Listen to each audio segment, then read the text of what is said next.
Atenção pais e mães, cidadãos brasileiros.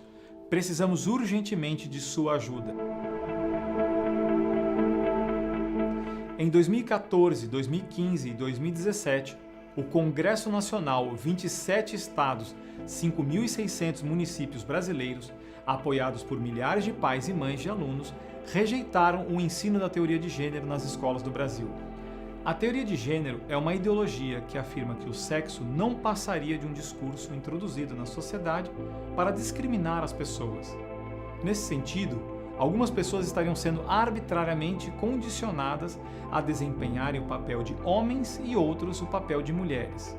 Mas, na verdade, para esta ideologia, ninguém nasceria homem ou mulher. Por isso, as crianças não poderiam ser forçadas a se enxergarem como homens ou mulheres, mas deveriam experimentar, através da escola, os mais diversos gêneros e construir para si mesmas o gênero que mais lhes agradasse. Como esta ideologia foi rejeitada por todos em 2017, o Partido Socialismo e Liberdade, também conhecido como PSOL, protocolou no Supremo Tribunal Federal a ADI 5668 para que os juízes obrigassem que as escolas incluíssem a ideologia de gênero em seus currículos. O que se pretendia é a progressiva desconstrução da heterossexualidade por parte da escola desde a mais tenra infância. Aconteceu algo semelhante também em 2005, quando o PT apresentou ao Congresso Nacional o substitutivo do projeto de lei 1135/91, que pretendia tornar o aborto legal durante todos os 9 meses da gestação. Diante da oposição majoritária do povo, o projeto foi derrotado por 33 votos a 0 na Comissão de Família da Câmara em 2008 e, em seguida, na Comissão de Constitucionalidade da Câmara por 57 votos a 4.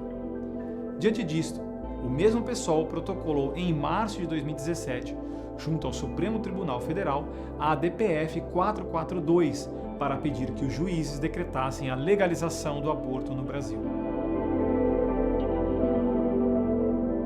Estes são alguns dos muitos exemplos do que se chama de ativismo judicial. O Supremo Tribunal Federal extrapola suas funções constitucionais e impõe a todos, contra as decisões do Legislativo e contra a vontade do povo, a sua própria agenda e a agenda dos partidos minoritários que não conseguem obter maioria nas votações do Congresso. O perigo do ativismo judicial já era conhecido há séculos. Alexander Hamilton, o principal autor da Constituição norte-americana, alertou o povo americano no livro O Federalista, que se emancipássemos o poder judiciário, como estava sendo feito nos Estados Unidos, deveríamos também dar ao legislativo o poder de julgar os juízes por crimes de responsabilidade. No capítulo 81 do livro O Federalista, Alexander Hamilton afirma o seguinte: ninguém discutirá que deve haver uma Corte Suprema, mas o perigo de uma usurpação do judiciário sobre a autoridade legislativa não oferecerá maiores danos se instituirmos o importante freio constitucional do poder de instaurar e julgar o processo de impeachment que gozará o legislativo. Enquanto o legislativo possuir os meios de punir a presunção dos juízes, removendo-os de seus cargos, nunca existirá o perigo de que os magistrados desafiem o legislativo por meio de uma série de usurpações deliberadas sobre a sua autoridade. Por este motivo, foi protocolado em 2016, na Câmara dos Deputados, o projeto de lei 4754 de 2016, que estabelecia como crime de responsabilidade passível de impeachment a usurpação por parte dos magistrados da Suprema Corte de competências exclusivas do Poder Legislativo ou Executivo. O projeto só foi colocado na pauta de votação somente agora, neste mês de maio de 2021. Na segunda-feira, dia 3 de maio, a Rádio Jovem Pan constatou em pesquisa que o projeto contava com a aprovação de 99,5% do eleitorado brasileiro. Veja bem, vou repetir o número: 99,5% do eleitorado brasileiro. Creio que nunca na história do país tenha havido qualquer projeto que tivesse contado com um índice de aprovação tão alto por parte do público. O projeto foi votado 2 dias depois, na quarta-feira, dia 5 de maio, na CCJ. Surpreendentemente, Apesar do apoio de quase 100% do eleitorado, o projeto foi rejeitado por 33 votos contra 32. 15 partidos votaram a favor e 10 partidos votaram contra. Entre os 10 partidos que votaram contra, alguns são partidos de esquerda, como o PSOL e o PT, que se utilizam do ativismo judicial para promover as suas próprias agendas e, portanto, não votariam a favor do projeto, mesmo tendo todo o povo contra eles. Outros partidos têm em seus quadros deputados que estão sendo processados pelo STF e não seria do seu interesse contrariar os magistrados. Mas, sejam quais forem os motivos destes e de outros, os eleitores fariam bem em não votar nestes partidos que não nos representam. Eis a lista dos partidos que votaram contra o PL 4754 de 2016. PP, PSD, PSB, MDB, PSDB, PCdoB, PSOL, PDT, Cidadania, PT. O grande problema, porém, é o que veio depois. O PL 4754 havia sido derrotado por um voto e deveria ser escolhido um novo relator para escrever uma justificativa do voto majoritário. Foi escolhido para tanto o deputado Pompeu de Matos, do PDT do Rio Grande do Sul. O deputado apresentou o seu relatório na quinta-feira, dia 6 de maio de 2021. Para ter valor, o relatório deverá ser votado por todos os membros da comissão. O problema é que o conteúdo do relatório é virtualmente um verdadeiro golpe de Estado. Peço o empenho de todo cidadão brasileiro para que entre em contato com os deputados da Comissão de Constitucionalidade da Câmara para pedir que reprovem o relatório quando ele entrar em votação. O relatório afirma equivocadamente que o PL 4754 foi rejeitado pela maioria porque é o projeto e não o ativismo judicial que é inconstitucional. Segundo o relatório, não seria a Suprema Corte quem estaria usurpando o Legislativo, mas o Legislativo é que pretende usurpar competências da Suprema Corte. Segundo a linguagem do deputado Pompeu de Matos, o projeto contém vícios insanáveis de inconstitucionalidade. Um dos princípios básicos da democracia, segundo o deputado, é a completa liberdade do juiz para ouvir e decidir as ações impetradas na Corte. Nenhum estranho, seja governo, grupo de pressão, indivíduo ou mesmo outro juiz, deve interferir ou tentar interferir na maneira como um juiz conduz um litígio e sentencia o projeto. Afirma o deputado, representa um ataque à completa independência e autonomia do judiciário. Tal afirmação não é verdadeira. O princípio básico da democracia não é que o poder judiciário seja absoluto, mas, ao contrário, que nenhum poder seja absoluto. Já vimos como Alexander Hamilton, o fundador das modernas democracias constitucionais, afirma que sem a instituição do impeachment do poder judiciário, a democracia estaria em risco e os juízes desafiariam o legislativo por meio de uma série interminável de usurpações deliberadas e incontroláveis. As próprias constituições foram criadas para limitar os poderes constituídos, não para torná-los absolutos. Mas, segundo o relatório do deputado Pompeu de Matos, qualquer projeto, seja o PL 4754, seja qualquer outro que pudesse ser pensado no futuro, que tentasse impor qualquer limite ao poder judiciário, padeceria de um vício insanável de inconstitucionalidade.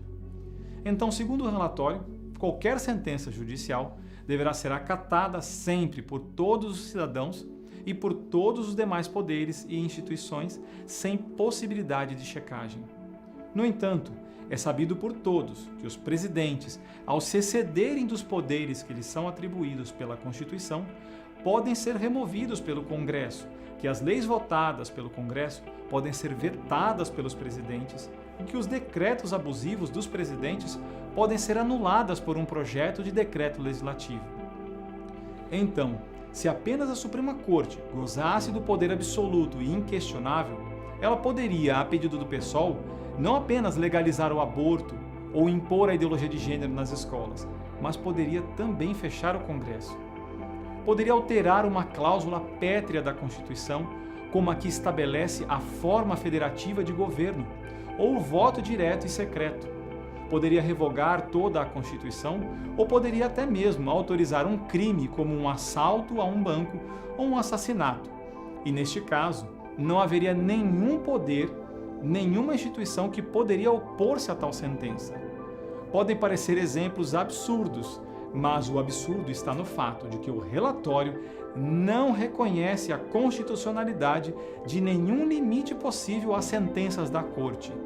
Qualquer limite é insanavelmente viciado de inconstitucionalidade. São as palavras do deputado que redigiu o relatório. Em vez disso, todos nós sabemos que o Código Penal vale tanto para os cidadãos como para os juízes. Portanto, se um juiz autorizasse um crime definido como tal pelo Código Penal, o juiz cometeria como mandante o mesmo crime que estivesse autorizando o autor a cometer e deveria simplesmente ser preso junto com o autor do crime. Isso significa que os juízes da Suprema Corte não estão acima nem do Código Penal, quanto menos acima da Constituição. E violar a Constituição é um crime muito maior do que violar o Código Penal. O que o relatório do deputado está fazendo é atribuir à Suprema Corte um poder absoluto, supostamente em nome da Constituição. Mas todos nós sabemos que nenhuma Constituição foi promulgada para atribuir poderes absolutos a quem quer que seja. Em vez disso, as Constituições foram criadas precisamente para limitar os poderes constituídos. O que o relatório do deputado está fazendo é instaurar as bases para uma ditadura no país. As ditaduras, ao contrário do que se pensa, podem ser regimes excelentes em seus começos. As ditaduras que surgiram em épocas de crise colocaram ordem na sociedade, tiraram as nações da miséria, promoveram o emprego, diminuíram a criminalidade e impulsionaram o progresso e o desenvolvimento econômico. Mas depois, mais cedo ou mais tarde, veio a conta. E esta conta sempre foi muito amarga, muito cara, muito mais cara que todo o progresso que havia sido promovido. Porque o poder corrompe e o poder absoluto corrompe absolutamente. Quero agora advertir a todos sobre onde está o real perigo que estamos correndo. Alguém poderia dizer que o relatório do deputado é, como o próprio nome diz, apenas um relatório. Um relatório não é lei. Quando se aprova uma lei, somente o próprio texto da lei possui força de lei. Quando se aprova uma lei, o relatório da lei, a justificativa da lei e os considerandos da lei não são lei. E no caso de um projeto de lei que não foi aprovado, o relatório desse projeto que não foi aprovado será ainda menos do que isso. Mas o problema é que hoje nós vivemos em uma época desconstrucionista e pós-estruturalista. Nesse sentido, nada realmente existe e tudo não passa de um discurso de poder. Para dar um exemplo, até mesmo o sexo, segundo a ideologia de gênero, não existe como realidade. Se você pensa que é homem ou mulher, é porque você aceitou o discurso de que existem os papéis socialmente construídos e aceitos de homem e mulher que foram impostos sobre você. Mas segundo essa ideologia, homem e mulher são realidades que não existem. Homem e mulher são coisas que não passam de meros discursos. A masculinidade e a feminilidade são discursos de que deveríamos nos libertar. Então, exatamente neste mesmo sentido, também as leis não existiriam. O que existe são os discursos de poder que foram construídos para que nós fôssemos forçados a acreditar como se fossem leis. Portanto, o relatório do deputado Pompeu de Matos, se aprovado, poderá não ser lei, mas isso não importará. Terá sido um relatório aprovado pelo Congresso e será transformado na base de um discurso de poder aprovado pelo Legislativo, segundo o qual a Constituição daria poderes absolutos para o Supremo Tribunal Federal. Tudo isso não passaria de um discurso de poder, mas este discurso, ao ser progressivamente aceito, como se fosse uma realidade, terminaria com a democracia no país. O poder absoluto corrompe absolutamente. Acabamos de receber a notícia que, enquanto estávamos gravando este vídeo, o deputado Pompeu de Matos retirou o seu relatório e o substituiu por outro inteiramente novo. Acabei de ler o novo relatório, e esse novo relatório está muito pior que o anterior. No seu novo relatório, o deputado afirma que o PL 4754, e por extensão qualquer outro projeto de mesma natureza, é inconstitucional porque, segundo o relator, não se deve mais falar em usurpação de poderes por parte do Judiciário. O Judiciário não usurpa poderes. Em vez disso, diz o relator, o que está acontecendo é que a democracia brasileira está trilhando o novo fenômeno chamado neoconstitucionalismo, que está sendo seguido pelas mais modernas democracias de todo o mundo. Eu devo fazer aqui uma observação. Isto que o deputado está chamando de neoconstitucionalismo era algo desconhecido pelo povo brasileiro quando em seu nome foi escrita a Constituição de 1988. Só alguns raros professores de direito falavam na época do assunto. Mas segundo o novo relatório do deputado, agora estamos descobrindo que isto é a própria alma da nossa Constituição. O neoconstitucionalismo, segundo afirma o novo relatório do deputado Pompeu de Matos, reconhece que até a Segunda Guerra Mundial, a cultura jurídica era centrada exclusivamente na lei. Estas são as próprias palavras do relatório. Descobrimos que antes da Constituição de 1988, a cultura jurídica estava inteiramente baseada na lei. Mas agora, continua o deputado, a partir de decisões judiciais e principalmente a partir das decisões do Supremo Tribunal Federal, só os juízes passarão a impor ao Executivo e ao Legislativo o dever de cumprir a Constituição e ainda, segundo o relatório, esta Constituição não pode ser mais interpretada literalmente.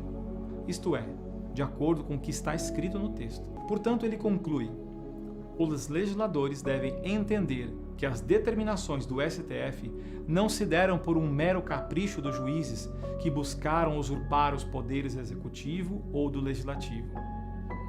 Ao contrário, afirma ele, estas determinações se deram pelo desejo de fazer com que os demais poderes cumprissem o verdadeiro sentido da Constituição. Portanto, ele conclui ainda dizendo: com a devida vênia, os autores do PL 4754 estão equivocados em suas análises, porque não se há de falar em usurpação de poderes, mas no novo fenômeno do neoconstitucionalismo. Nesse sentido, afirma o deputado Pompeu de Matos que o objetivo do PL 4754, e por extensão de qualquer outro semelhante, é o de impedir a modernização da democracia. Tais projetos, diz o deputado, são diametralmente opostos à moderna visão do papel do Poder Judiciário, em especial do Supremo Tribunal Federal. Aprovar tais projetos comprometeria o próprio exercício da judicatura. Por este motivo, projetos como estes deverão ser considerados como inconstitucionais. Vou deter-me por aqui, e creio que isto seja o suficiente para que tenhamos entendido o que está acontecendo. Ligue para os deputados da Comissão de Constitucionalidade da Câmara e explique-lhe por que eles devem votar pela rejeição do relatório do deputado Pompeu de Matos. Eles são os seus representantes. A vida de muitos inocentes e a integridade da personalidade de seus filhos estão em jogo. Muito obrigado.